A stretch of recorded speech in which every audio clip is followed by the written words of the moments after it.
Yo hello hello ក៏ដូចជាសួស្តីអ្នកនរគ្នាស្វាគមន៍អ្នកគ្នាមកកាន់ Channel YouTube ខ្ញុំទៀតហើយបាទហើយវីដេអូនេះដែរខ្ញុំនឹងធ្វើដំណើរទៅយកជាមួយនឹង Dell Saber នៅពេលដែលយើងទៅយក Dell Saber រួចហើយយើងនឹងទៅយកជាមួយនឹងផ្នែក R7 Haki អញ្ចឹងណាអ្នកគ្នាបាទ R7 Haki ឬក៏ Armament Haki អញ្ចឹងទៅអ្នកគ្នាបាទខ្ញុំអត់សូវស្គាល់ប៉ុន្មានទេអ្នកគ្នាបាទនៅពេលដែលអ្នកគ្នាចង់យកជាមួយនឹង Dell Saber ឬក៏ផ្នែក Armament Haki អ្នកគ្នាក៏អាចមើលវីដេអូនេះតាំងពីដើមរហូតដល់ចប់ដែរអ្នកគ្នាក៏អាចចេះហើយនឹងទៅយកបានដែរអ្នកគ្នាបាទនៅពេលដែលអ្នកគ្នាមើលវីដេអូដល់នេះអ្នកគ្នាកុំភ្លេចជួយចុច like និង subscribe channel YouTube ខ្ញុំម្នាក់មួយផងអ្នកគ្នាបាទដើម្បីបានវីដេអូថ្មីៗពីខ្ញុំមុនគេអញ្ចឹងណាអ្នកគ្នាបាទព្រោះខ្ញុំអ្នកធ្វើវីដេអូថ្មីទេអ្នកគ្នាបាទជួយចុច subscribe អ្នកមួយផងអ្នកគ្នាបាទអរគុណអ្នកគ្នាបាទឥឡូវកុំឲ្យខាត់ពេលអ្នកគ្នាយូរតែយើងចូលធ្វើទាំងអស់គ្នាបាទជាដំបូងអ្នកគ្នាដល់ចុចកងតាក់នេះឲ្យអស់មកអ្នកគ្នាបើអ្នកគ្នាអត់ស្គាល់កន្លែងកងតាក់ទេអ្នកគ្នាដល់ចុចតាមខ្ញុំមកអ្នកគ្នាបាទហើយសម្រាប់កងតាក់វានៅកន្លែងថ្មមាញ់មួយហើយនឹងដើមឈើមាញ់មួយមកអ្នកគ្នាបាទចុចកន្លែងកងតាក់ពីរហ្នឹងហើយអ្នកគ្នារត់តាមខ្ញុំទៀតមកបាទអ្នកគ្នាគ្រាន់តែធ្វើដំណើរនេះមកកន្លែងកងតាក់នេះទៀតមកហើយអ្នកគ្នាដើរឲ្យជាន់អស់មកបាទហើយនៅពេលដែលអ្នកគ្នាធ្វើដំណើរ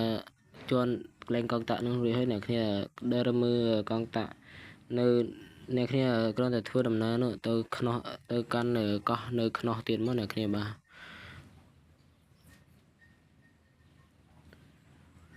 នេះអ្នកគ្នាមកកន្លែងកងតាក់មួយទៀតអីចឹងណាអ្នកគ្នាហើយវាងងឹតអញ្ចឹងដោយសារតែវាយប់អីចឹងណាអ្នកគ្នាបាទគឺវាមើលអត់សូវច្បាស់ទេអ្នកគ្នាសូមអធិស្ឋានផងអ្នកគ្នាបាទហើយអ្នកគ្នាចុចទៅតាមខ្ញុំមកអ្នកគ្នាបាទនេះនៅកន្លែងត្រែងមួយទៀតអ្នកគ្នាបាទយេអ្នកគ្នាបាទនៅពេលដែលអ្នកគ្នាចុចឲ្យហើយអ្នកគ្នាគ្រាន់តែធ្វើដំណើរទៅកាន់កោះកន្លែងយើង Bubble Fruit យើងវិញមកបាទ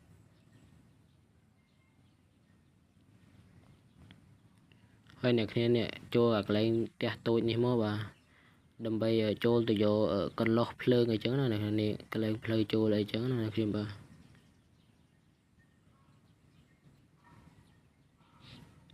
នេះអ្នកគ្នាដល់មកដល់កន្លែងទៅអ្នកគ្នាគ្រាន់តែទៅបៀតកន្លោះភ្លើងហ្នឹងទៅអ្នកគ្នាយកទៅបាទហើយអ្នកគ្នាចេញមកវិញមកនៅពេលដែលអ្នកគ្នាចេញមកវិញអ្នកគ្នាគ្រាន់តែធ្វើដំណើរទៅកោះដីខ្សាច់អ្នកគ្នាបាទឥឡូវយើងកំពុងតែធ្វើដំណើរទៅហើយបាទយើងរកកន្លែងទិញទូកសិនបាទវែងដែរអ្នកគ្នាបាទដើម្បីកុំឲ្យវីដេអូនឹងរាំងវែងពេកអ្នកគ្នាខ្ញុំសុំកាត់វីដេអូចោលខ្លះហើយអ្នកគ្នាបាទកុំឲ្យវែងពេកអីចឹងណាកុំឲ្យអ្នកគ្នាមើលទៅវាធុញអីចឹងទៅអ្នកគ្នាបាទឥឡូវខ្ញុំសុំកាត់ទៅដល់កន្លែងកោះដីខ្សាច់តែម្ដងទៅអ្នកគ្នាបាទនេះអ្នកគ្នាបាទយើងធ្វើដំណើរមកដល់កន្លែងកោះដីខ្សាច់ហើយបាទឥឡូវយើងកំពុងជិះទូកមកដល់កន្លែងកោះដីខ្សាច់ឥឡូវអ្នកគ្នាធ្វើដំណើរមកដល់ហើយអ្នកគ្នាគ្រាន់តែលួតចុះហើយអ្នកគ្នារត់ធ្វើដំណើរមកដល់អ្នកគ្នាធ្វើដំណើរមកកន្លែងនេះផ្ទះតូចនេះមកហើយអ្នកគ្នាចូលផ្លុកមកដើម្បីយកភ្លើងនេះមកដុតដល់កន្លែងត្រែងអ្នកគ្នាបាទនៅពេលដែលអ្នកគ្នាមកដល់កន្លែងទៅហើយអ្នកគ្នាធ្វើការដុតភ្លើងទៅបាទវានឹងបើកទ្វារហើយអ្នកគ្នាចូលទៅយកជាមួយនឹងកែវទឹកមកអ្នកគ្នាបាទនេះអាកែវទឹកនៅនឹងលើតុនេះណាអ្នកគ្នាបាទនៅពេលដែលអ្នកគ្នាធ្វើយកជាមួយនឹងកែវទឹកនេះរួចហើយអ្នកគ្នាគ្រាន់តែធ្វើដំណើរទៅកាន់កោះទឹកកកមកអ្នកគ្នាបាទ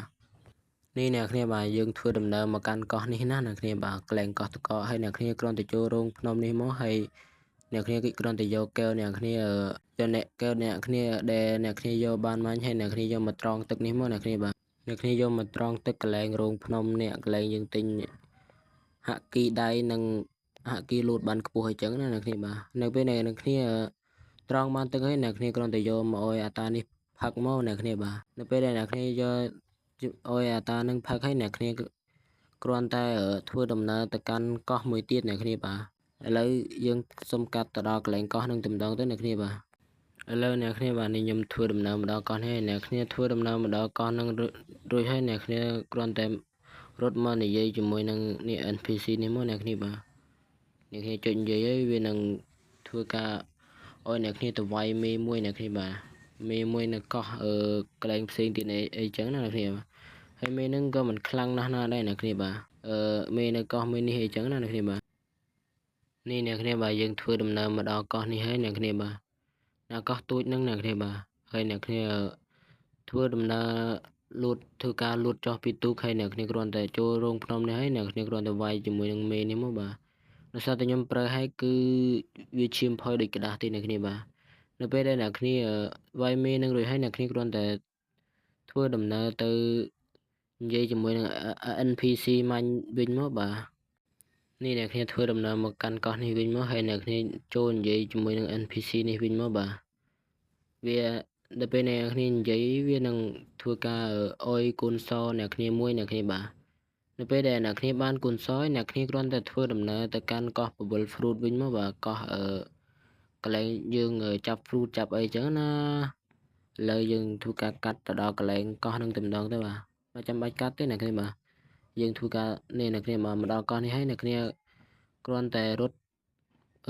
ទៅកន្លែងនេះកន្លែងផ្ទះBubble Fruit ហើយអ្នកគ្នាគ្រាន់តែយកសូមម្ចាក់ទៅនេះមកអ្នកគ្នាបាទនៅពេលដែលអ្នកគ្នាយកសូមម្ចាក់ទៅនេះអ្នកគ្នាគ្រាន់តែវាយជាមួយនឹងមេនេះមេសេងនេះមកអ្នកគ្នាបាទឥឡូវយើងធ្វើការវាយសិនមកអ្នកគ្នាបាទ